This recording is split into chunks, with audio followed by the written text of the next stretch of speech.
Hello, welcome to my channel. ఇవాల్టి ఎపిసోడ్లో మనము మహాకుంభమేళ 2025లో జరిగింది కదా, దాని గురించి కొన్ని విశేషాలు చెప్పుకుందాము. ఇది త్రివేణి సంగమమైన గంగా, యమున, సరస్వతి ప్రయాగరాజ్లో జరిగింది. ఎంతో వైభవంగా ఎన్నో లక్షల మంది వచ్చి ఈ త్రివేణి సంగమంలో స్నానాలు ఆచరించి పూజాది కార్యక్రమాలు చేసుకుని పితృదేవతలకి తర్పణాలు అర్పించి వాళ్ళ పాపాలను కడుక్కుని మోక్షాన్ని పొందారు. అయితే ఎంతోమంది సాధువులు, నాగసాధువులు కూడా వచ్చి వాళ్ళ పూజలు అర్పించారు.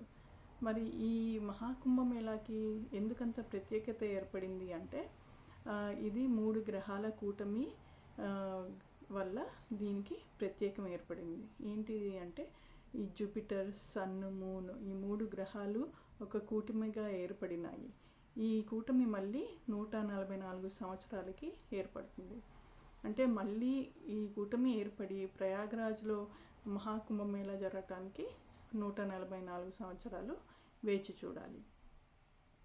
అయితే మరి ఇక్కడ మోక్షం ఎందుకు పొందుతారు అంటే, దీని వెనకాల ఒక కథ ఉంది. క్షీరసాగర మదనం అప్పుడు పైనుంచి 4 అమృత చుక్కలు 4 ప్లేసెస్లో పడ్డాయట. ప్రయాగరాజ్ అందులో ఒక ప్లేసు. ఈ త్రివేణి సంగమంలో పడింది అమృతం చుక్క. అందుకని ఇక్కడ ఎవరైతే స్నానం చేస్తారో వారికి మోక్షం లభిస్తుంది, పాపాల నుంచి విముక్తి, పూర్వజన్మలో చేసుకున్న పాపాల నుంచి విముక్తి కూడా లభిస్తుంది అన్నమాట. అది ఈ కుంభమేళా ప్రత్యేకత. ప్రయాగరాజ్లో స్నానం ఆచరించడం వల్ల జరిగే మంచి. అయితే మరి ఈ కుంభమేళాకి మరి అంత సిగ్నిఫికెన్స్ ఇంకోటి కూడా ఏంటంటే, ఇది పౌర్ణమి రోజు స్టార్ట్ అయ్యి మహాశివరాత్రి రోజు కంప్లీట్ అయింది.